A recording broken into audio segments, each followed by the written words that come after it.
political commentators Gerald, Bitok and Peter Mushendo, looking at the politics of the country. Gerald, now is your turn. So a lot has been happening in the last couple of weeks and days. On the one hand, the leader of the opposition, Raila Odinga, is holding rallies at Jacaranda. Previously, it was at Kamukunji. Now, the new talk is from this supposed whistleblower who says something happened, and in fact, Raila is one who won the election. And Raila is now demanding that the Commonwealth comes in within the next 2 weeks. Right? So Commonwealth and the UN come in within the next 2 weeks and establish this. And Ruto should just vacate office, peacefully. Just go home, find somewhere to go, whether in Karen or whether you go back to Sugoi or whether you go to wherever. You just go. Okay? And let the... on the other hand, Ruto is saying, look, this one, you will not get it. There is nothing for selfish people. There is nothing for people looking for something for themselves and their families. I am ready, willing, and available to work with any leader on the prosperity of this nation. Any other thing, we shall face each other. Okay. I think first of all, we'll start with the facts. And what Wamta will tell you is on the stories of Jab. That we're hearing about whistleblowing. In this vote, you didn't need any whistleblowing. It was very clear. And I remember during the elections, personally, I was running an independent tallying center. And this is what we were doing. Since the facing off of Mulolongo elections and the minor KI case, the credibility of a vote moved away from servers to a paper called Form 34B. The election terminates at the polling station. So you didn't need any magic. You don't need any whistleblowing. You just needed to add up your numbers. While we are adding up numbers, as the MIO were laying out carpets at KICC, without any numbers, without any figures whatsoever. And I remember the last time I was there, I told you that Raila Odinga was going to lose this election. And he was not going to lose it because of witchcraft or because of anything else, or because of someone else was more cunning, but because he didn't have the numbers. His numbers were not adding up. And before IBC even announced the results, I remember we had announced our results. I had announced all the tallying that we were doing, because when IBC were posting the forms, we were adding up the numbers on an Excel sheet, and we built up a system that could do that. By the time IBC was announcing, we had announced it over 24 hours earlier, almost 48 hours earlier, and we had announced the results. When they came in, they were tallying. Azimio never ran a tallying center. They said, the agent has been here, senior agent Kanchori has been here several times. I listened to him. He has said they never had any agents. They never had any process whatsoever to gather votes. So when you talk about whistleblowing on a vote that was very clear, you talk about a server. The people you saw in Jacaranda yesterday, the leaders that are there, governors, MPs, senators, and everyone else, they are products of the same election that we are talking about. The people in office, they are products of these elections. So we cannot scream using two sides of our mouths. On one, you accept that the elections were credible for governors, senators, and all these people. But somehow, at the top, you want to imagine that there was some magic. So when we come and talk about the facts, we talk about the numbers. If you're not telling us where you lost your vote at the polling station, then you better not have that conversation. And I remember also, now that you're saying Raila Odinga is calling on Commonwealth and UN, when the elections were running, he said he doesn't want any external interference on the electoral process. So suddenly, he wants it. Now, those are the facts. Let's go to the politics. You have to, even Wajakoya is saying he lost 2.8 million votes. That tells you how crazy these narratives are. Wajakoya, 2.8 million votes. He said he lost it. To who? Who stole the first 2.8 million votes? You people. So, which people? Unless you're saying that they stole their own votes. Someone else stole his votes. Yes. But the thing is, unless you're manufacturing votes in your house, and you're saying, I can see them. Sioni mali zimeenda, then we can have that conversation. Our good brother here is a good guy in Proverbs, and there's a proverb that says you cannot pickpocket. I suspect you're referring to me. You okay? You say you cannot pickpocket a naked man. You cannot speak about things that have been stolen from you that you didn't have from the first go. Now, when it comes to the political side of it, you have to give credit to Raila Odinga for always reinventing himself. He has told us to look back at the history, and we are going to look at it. We talk about the problems that he ran with Moi and how it ended up, another handshake. We talk about the problems he had with Kibaki and how it ended up in a grand coalition. We talk about the problems that he had with Uhuru Kenyatta. And he said that he was not going to accept the presidency of Uhuru Kenyatta in 2017. Yes, he said he's not accepting it. But minutes later, after a deal, Then he went in and he said, President, the President Uhuru Kenyatta was the leader of the country. So when you look at the history, what he's telling us is that now we can almost predict what he's looking for. Is he looking for another handshake? Maybe. Will William Ruto bulge? Because he's saying, unijui, uliza Moi. So we need to see, what did Moi do to him? What did he give him so that he became, suddenly ensure that there was peace again? The credit on Raila Odinga is the political genius that he is. He is gunning up for 2027. The activities that you're seeing right now that Raila Odinga is getting involved in is not about the elections of 2017. And he knows it. He knows he lost the election fair and square. What Raila Odinga is trying to do is realize that his base is dying off. The truth is, just immediately after elections, I was in Kisumu actually, just after announcement, then we were having the cases that were coming up and all that. I was in Kisumu, and people were just saying, okay, fine, we voted for you, hiyo vitu ilienda, imepotea imeenda hivyo. He has realized that his base is dying off. What can he do to reinvent himself? We've seen Kalonzo Musyoka, the other members of Azimio coalition, including the chairman, Uhuru Kenyatta. Where was Raila Odinga when the chairman of Azimio coalition was handing over power at Kasarani? Where was he? Where was Raila Odinga when Azimio chairman Uhuru Kenyatta was taking up a position of peace negotiator in Africa, given by the president who is sitting up, William Ruto? Where was Raila Odinga? What do you think? Can I just interrupt you right there? What should, according to you, you're saying something should have happened at that juncture when the chairman of Azimio was handing power to now President William Ruto? What would you have suggested if this is the position that is being taken today? What would you have suggested should have happened at that time? Are you saying that it would have had more impact, or that people would have listened at that point when that was being done? Do you think it would have had a greater impact on the decision? What should have happened? What I'm talking about is a dishonesty in it, because you're looking at an electoral process that included handing over, transitioning, right? No, Gerald, stay with me for a minute. Because you're saying that where was he when this process was taking place? Insinuating that something should have happened to give this current action some kind of authenticity. What should that be? What should have happened at that time for Kenyans to sit back and say, oh, hold on a minute. Even this that guy's time. Actually serious at this time.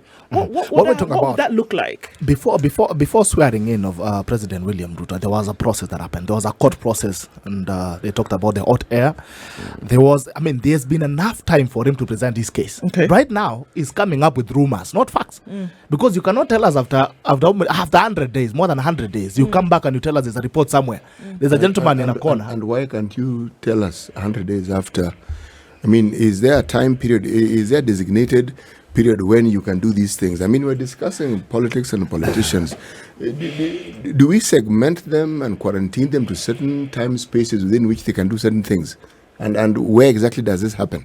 The thing is, if you have a case, for instance, if Raila Odinga gets a solid case on the credibility of that election, then he should have been able to come up with that. Almost immediately. Does time guarantee the viability? And this is what I'm asking you to do, Gerald. Does time guarantee the viability of a case? And I'm asking you to explain to me how. This is the thing. What should have happened to make this thing look more authentic in September rather than January? So this is what would have done. If the elections had happened that time and I come in the next day and I tell you the process that happened yesterday is not credible for this and these reasons. Give me the numbers. That would make more sense. We'd be more convinced. We'd have that conversation. But you cannot show up several months after the elections, not with facts. There's no audit process. They're not telling us they audited the election. They're telling us someone somewhere came up with a dossier and they're saying this and this, because you are participators of this election. You saw the process. You have the numbers of that election. You are saying your votes were stolen. Then you should know where they were stolen. Take us back there. You've done an audit of the IBC process. You say that my vote, City Muga's vote in a village in Kogelo disappeared somewhere within Naivasha. Right? As an example, give us an audit process. But then you cannot come up with rumors and stories and tell us there's a guy in another country that came out of a dossier on an electoral process that you are part of. This is what I'm saying. If these guys had a case, they would have given us facts the next day. But now let's give them the benefit of doubt that they've taken time. Maybe you'd have said then they've taken time to audit the process. Sure. Are they giving us any report on audit? Are they telling us our vote got lost along the way? If they're not giving us those facts, if they're not giving us an audit report, then these are stories that we should not entertain as a country. Yes. And when Raila Odinga says William Ruto should resign from office, how can you Who employed it? Was it an interview? It was an electoral process. So if you want this guy to get out of office, wait for 2027. We get us through another voting process. But you cannot scream on top of vehicles that you're going to resign. Who is going to resign? Even if it was William Ruto, I was never going to resign. Raila Odinga can come and sit at the gate of State House. He can sleep there. But the thing is, the process that endorsed the presidency is very clear. If you want to reverse that, then you need to get another electoral democratic process. Let me go with your thought process, Gerald, and take us back to 2017 and then come to 2022.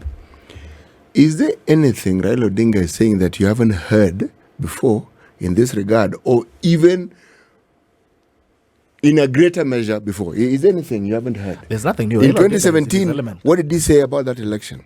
It was not credible. It was fake. And then what happened? The handshake. No. Yeah. Handshake happened.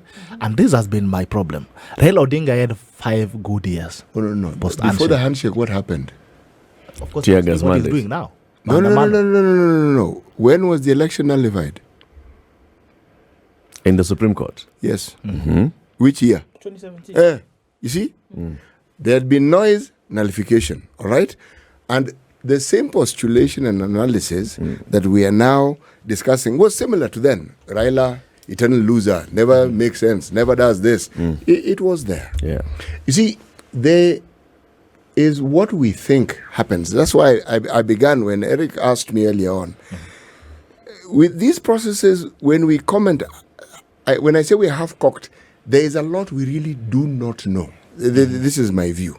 Okay. So we can only discuss or talk about what we know and also give our opinion. But what we also don't know is the thinking behind what these people are doing. Because this same Raila Odinga, if you follow the things he has done from 1997, as our brother had mentioned, there are so many things he did which did not seem to make sense. There are many things he said which did not seem to make sense all along. But maybe to him it did. So right now, what you're saying, Gerald, yes, may not make sense to you.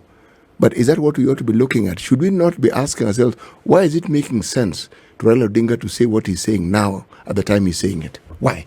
What sense does it make to him? Now, what could be the sense? Because we have to go back to the subject. What is the subject? It's an electoral process that involves numbers. It's a process that's very clear.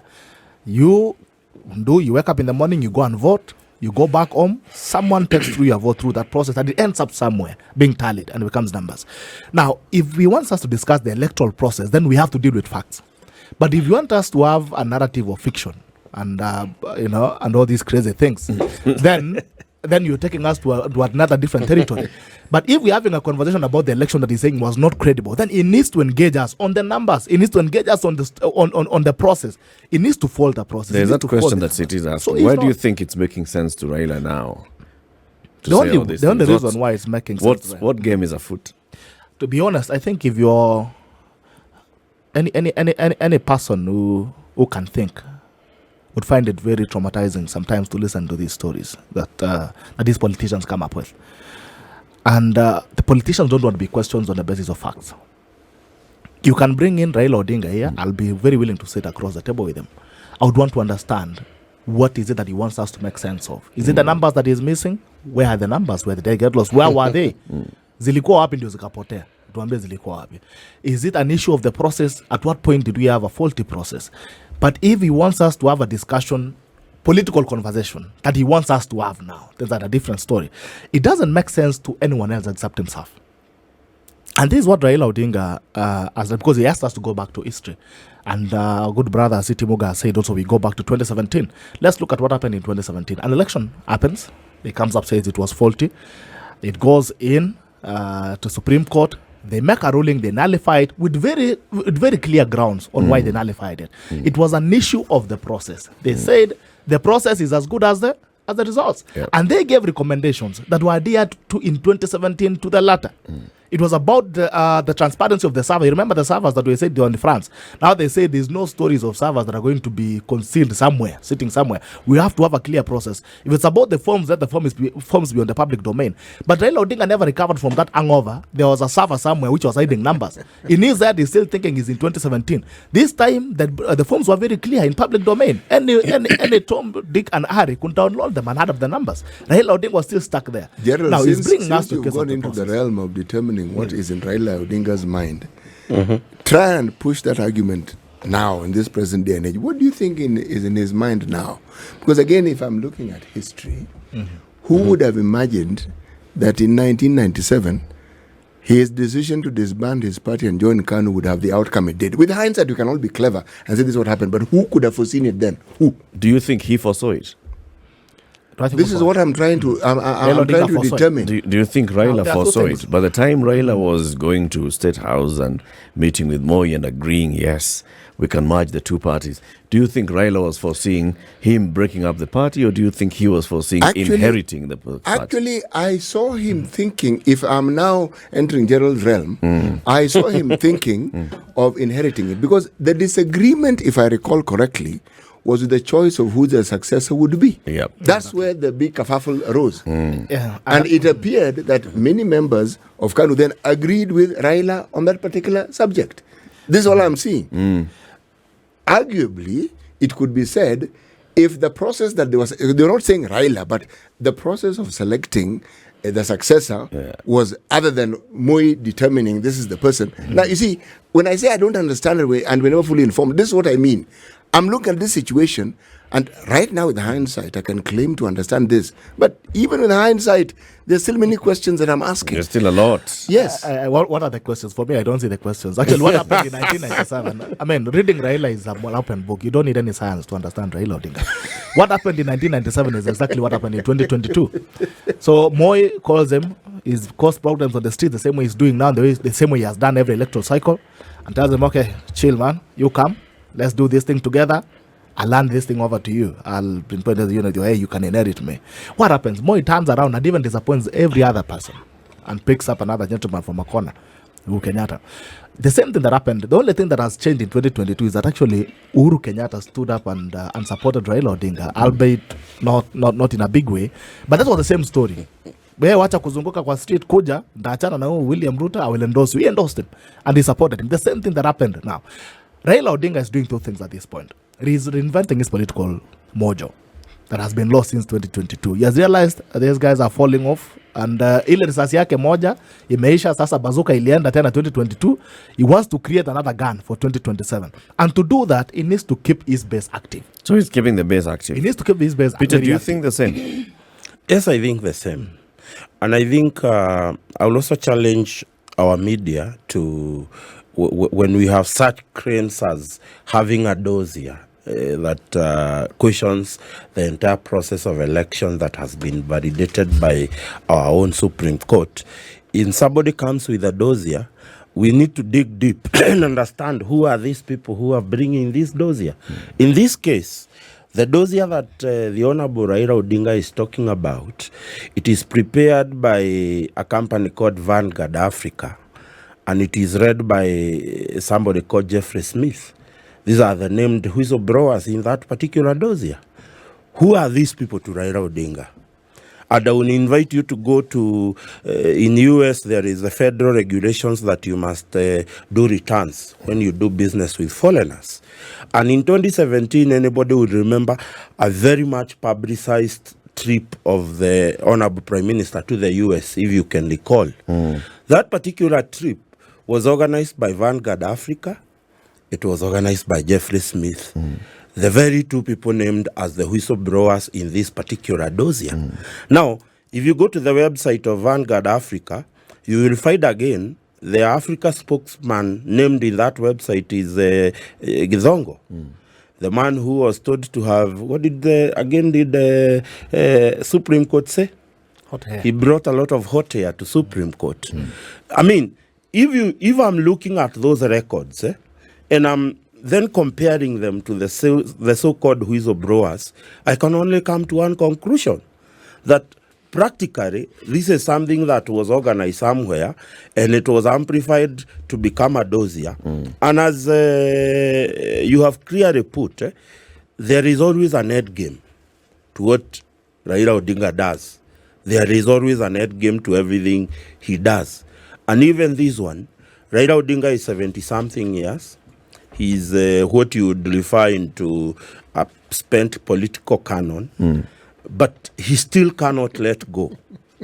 That's the truth. He still cannot let go. And I will tell you, one of the major things that faced those of us from out Kenya in the previous election that has just been completed last year, it is in terms of who takes over from the Honorable Uhuru Kenyatta when he retires. Because I keep saying that for you to become a president in this country, you have to make coalitions because we do not have majority in this nation. And I'm sorry to break it to those people from Mount Kenya that you are not majority in the Republic of Kenya. You are in significant minority. There is no particular race in Kenya that constitutes 50% of the Republic. And therefore, for you to be able to win an election, you need to make something more. A coalition with so many people to become. Now, Raila Odinga needs to understand that if you get to the top, you can only go down. This guy, and I keep saying, today, the former CEO of Safaricom, Michael Joseph, took that company to the top and realized that the time for me to exit is now, because I've taken and I've given everything I can give to this company and I've taken it to the very top.